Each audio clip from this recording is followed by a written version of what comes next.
Chapter 21. Could it be that his brain was split in half? Laura Green pouted. Firstly, my usual methods of preventing wolves are useless against him. Second, he said I offended someone I shouldn't have. You even have a wolf defense skill? He was somewhat surprised. Tell me about it. Why should I tell you? Didn't I save you today? You repay me with this bad coffee. I want you to tell me your little secret. This can't be too excessive, right? She curled her lips. It was obvious that he was being unreasonable. How could this cup of coffee be bad?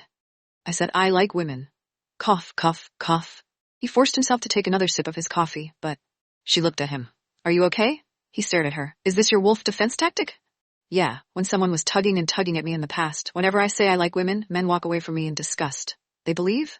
Maybe it's because I've said so much. So many people know that there's a waitress in a club at night who's a lesbian. Every time I'm pestered by a man, he'll believe me if I say it. He shook his head and smiled.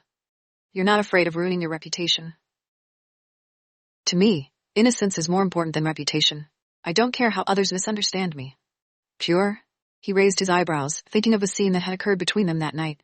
When he repeated the words, she immediately thought of something, and her ears reddened. That night, who were you drunk because of? Avery Harris? Nick Anderson? Or some other man? She turned her head to look at him, and her expression turned cold. Mr. Walton, don't you feel that prying into someone's privacy is not something a gentleman should do? What? Since you're so honest, I'd like to ask Miss Green out of curiosity. As a teacher, can you also work in a place like that? Even as a teacher, you still have to eat. You don't look like you're broke. She was speechless. Don't tell me the word poor is written on a person's forehead. He held his chest and said, neither Avery Harris nor Nick Anderson would make their women poor. So, how did you end up like this? She stood up and looked at him. He curled his lips and looked leisurely. What, are you going to be angry again? You're the most angry woman I've ever met. Mr. Walton wanted to say, you don't have any experience? So have you seen too few women? Heh, I want to say you are too much like a small wild cat that lacks human discipline, making people want to tame you every time they see your fur standing on end.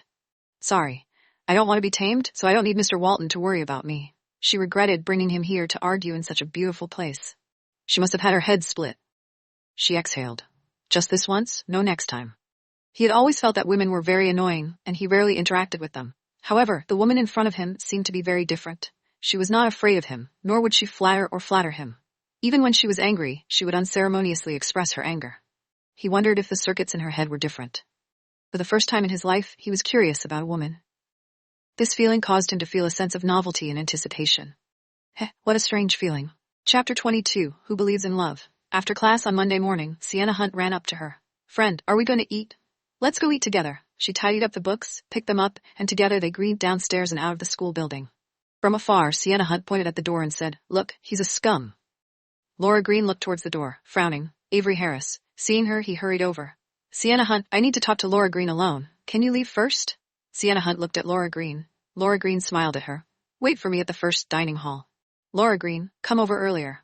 After Laura Green left, Avery Harris said unhappily, I heard that you've been very close with Mr. Walton recently. She sneered. Avery Harris, what identity do you have to interrogate me? Laura Green, don't let yourself develop in a bad direction. Don't you see what kind of person Mr. Walton is? Is he someone you can provoke? If you walk too close to him, you will be gnawed to the point where you won't even have bones. Listen to me. I'm doing this for your own good. Are you saying that you are doing this for my own good because you came to bother me after messing around with Elsie Clark? You believe everything Elsie Clark tells you, don't you? It wasn't Elsie Clark who told me. She opened her school bag, pulled out a few photographs, and threw them directly at his face.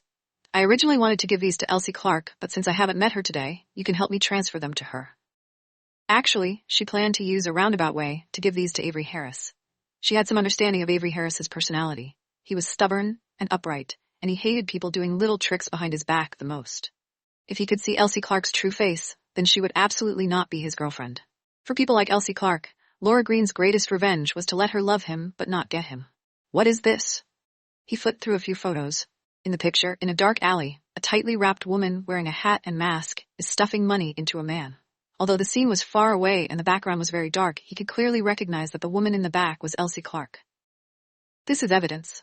When I was working in a bar the day before yesterday, I met a bastard who wanted to hurt me, and it was Mr. Walton who saved me. That person admitted that someone hired him to hit me, and other than the person who hired that man, no one else knew about what happened to Mr. Walton. Avery Harris's expression changed drastically. He reached out his hand to help her and said with a worried face, Are you all right? She shook his hand off. Avery Harris, you should learn a little. We just broke up for a few days. You and Elsie Clark are together. You've even lied so naturally. I'm not with Elsie Clark. I don't like her. Avery Harris frowned. Believe me, I don't want to break up with you. Avery Harris, I don't want to hurt anyone, and I don't want to fight over a man with another woman. Just let me go. I just want to live a peaceful life. In the future, don't come looking for me again. She walked around him to go. Avery Harris shouted, I won't break up with you. I will come to find you every day and appear before you every day. I will make you fall in love with me again, and I will marry you. Laura Green, I love you.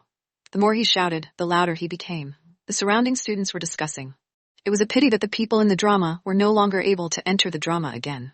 Laura Green's expression was calm as she walked further and further away. A person who loved her, yet had rolled a bedsheet with someone else. Love? Who would believe it?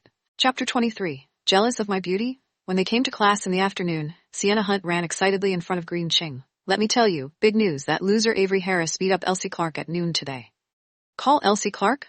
She was shocked. She didn't believe that Avery Harris would hit Elsie Clark. A lot of people saw Elsie Clark looking for Avery Harris and getting pushed onto the grass by him. I feel like I can help you vent your anger.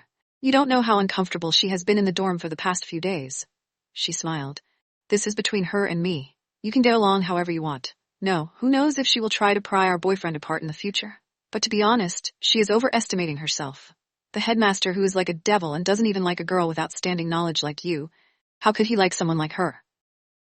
Laura Green smiled speechlessly. What the principal does not like is my family background. You make it sound as if all 18 generations of her ancestors were wealthy. It's no problem, my friend. I'll support you. Laura Green nudged her with her elbow. Thanks. 5 minutes before class started, Elsie Clark arrived in a rage. She stood at the doorway and looked around the classroom before finally finding Laura Green among the crowd. She walked over angrily, her eyes red and swollen, and threw the photo in her hand towards Laura Green's table. You are ruthless, Laura Green. We'll see. After she finished speaking, she let out a cold snort and turned around to leave. Sienna Hunt picked up the photo and looked at it, puzzled. What is this? Laura Green picked up the photo and tore it into pieces. She smiled and said, It's nothing. Let's go to class. Aren't you angry that she did this to you? If a dog bites you, will you bite back? All right. Sienna Hunt was speechless. In terms of cursing, I admire you. She smiled. Her mood instantly improved. After class, she left the school to go to Walton Family. There was still a long way to go from the bus stop to his home. However, her luck was good today. She had only walked a short distance when she met William Walton's free ride. After getting on the car, she smiled at William Walton. Mr. Walton, you came back so early. Since there's an examinee at home, of course I have to go home early. Fine. She was speechless. It sounded as if he had contributed something. When she was taking supplementary lessons, she really didn't see him take care of the high school students. After a short period of silence, the car reached home. The two got off the car. Laura Green said, I'll go to Benjamin's for supplementary lessons first. Wait a moment, he said, coming to stand in front of her. I agreed to see your headmaster today. She looked at him in shock. You know her? I guess so. I just talked about something. Fine. Are you curious about what we said? Her expression was indifferent. I'm not curious. I think you're afraid she'll say something bad about you. She doesn't like me, so it's only right for her to say bad things about me. That's strange. What reason does she have to dislike an outstanding student like you? He raised his eyebrows as if waiting for an answer. Who knows? She must be old and decrepit, so she envied me for being young? Or is it jealous of my beauty? William Walton leaned against her. This woman. She pursed her lips and smiled. Mr. Walton, I'll go for supplementary lessons first. After all, my tuition fee is calculated by the hour. She walked towards Benjamin Walton's residence, but his voice came from behind her, neither too fast nor too slow. Why did you choose to stay in school as a teacher? She stood still. With your grade and ability, you can absolutely enter the top 100 enterprises and find a good job. But you chose to stay in school as a teacher. What's the reason? Chapter 24. Really not good. Do you still need a reason? She looked at him. There is a reason why people do everything. Then, I may have no ambition, she said, raising her eyebrows. As a person who has no ambition, I just want to live a peaceful and ordinary life. He looked at her. What kind of fallacy was this? Don't tell me your life in a big business is not ordinary. Yes, I don't like scheming. Who told you that a large company would be so scheming? She smiled. It's a TV show. Then you should watch fewer TV shows in the future. Actually, the TV series she watched could even count the fingers on one hand. All right, I will accept Mr. Walton's suggestion. Can I go to supplementary lessons now? She turned and walked away. He raised his eyebrows, but there was hostility in his eyes. Laura Green had set up a high defense line around him. However, from his point of view, the reason why she stayed in school as a teacher should have something to do with Avery Harris. When he thought of this, he felt a burst of unhappiness in his heart. The next day, the two of them set off in a car. On the way, he asked her, Do you have plans for tonight? She looked at him. Working. Cancel. I have a wine shop to attend tonight. Accompany me there. Consider it as the reward for helping you out of the predicament at the bar last time. Didn't I already thank you last time? As far as I'm concerned, it's not thanks. It's a kind of torture that makes me feel comfortable. That's more like thanks. She pursed her lips. Do capitalists count like that? I declare in advance that I do not drink, nor do I offer you seduction services. He coldly looked at her. Don't overestimate yourself. You are not qualified. She frowned. This damn man, was he calling her ugly? Wow, the capitalists are all extraordinary. Seeing her angry, he raised his eyebrows and said, Do you know why you aren't qualified? She looked at him, puzzled. He whispered into her ear with a voice that only the two of them could hear. Your skills in bed are not that great. She blushed, pushed him, and squinted at him. This man. Shameless. He tilted his head and smiled, looking out the window. The driver saw this in the rearview mirror and thought to himself, he really works and sees everything.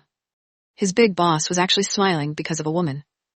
When class ended in the afternoon, the moment she left school, she was picked up by the secretary that Mr. Carter and William Walton arranged for her.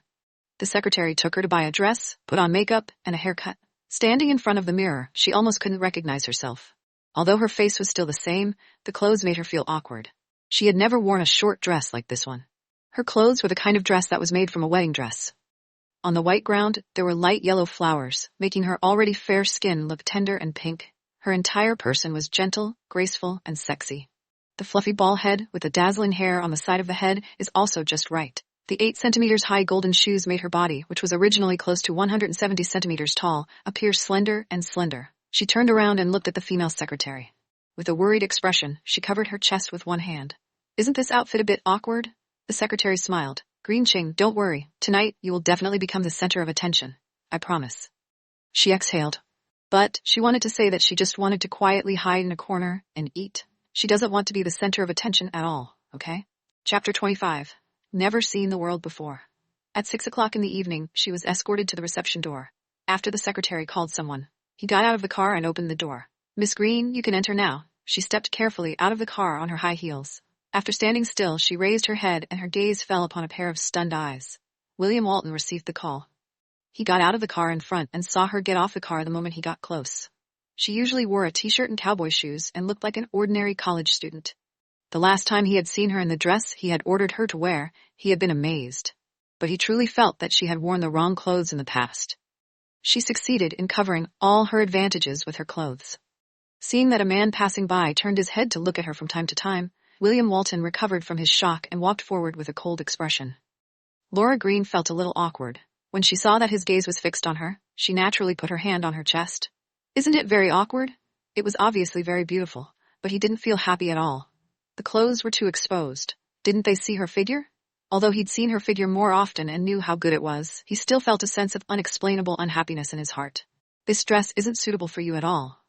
Laura Green curled her lips. Was this man's mouth only long enough to disgust her? He stretched out his arm and said in a deep voice, Take my arm. She wasn't happy. She put her arm around his. She followed him inside and said, Can you be a bit slower? I have never worn such high heels before. The carpet is too soft, and I feel like I'm going to fall down. Then why are you still wearing high heels? Your secretary picked it out for me. She said you asked her to dress me up. He tilted his head to look at her again. It turns out you're not pretty at all. I already know, okay? So don't say it. She was a little angry. Dressed like this, she had actually come to be mocked by him. He took her up to the 3rd floor. At the entrance of the banquet hall, he registered the names of 2 people, and then let her in. The moment they appeared, it immediately attracted the attention of all the men and women present. The vulgar words talented man and beautiful woman could no longer be used to describe how well matched they were. He looked around the room and saw the men staring at her, and he felt even worse. He wanted to take off his suit and hide her. And she was even more scared. No, didn't you say we would have a party? Why are there so many people? To me, this is a royal ball. When he stepped forward, her feet softened, and she stood where she was. She staggered a bit due to him. He turned around and asked worriedly, What happened to you? It's okay, I've never seen anything like this before. I was scared, she said awkwardly, her arms wrapped tightly around his arm. He curled his lips, and for some inexplicable reason, he felt like laughing. Whatever came out of her mouth was so natural. William Walton said, Hold on to your chest, the meat is about to fall out. She glanced sideways at him. He's not serious. However, she still put the handbag in her other hand in front of her naturally. The 2 of them had barely taken a few steps forward when she, beside him, suddenly stopped as he was about to take out his glass. She gripped his arm tighter and tighter. His nails dug into his flesh, causing him to feel a bit of pain. He looked at her. She was staring straight ahead and to the left, her eyes unmoving. He followed her gaze and saw that wherever her gaze landed, there was the Andersons Corporation's CEO, Aaron Anderson, sitting on a wheelchair and greeting people.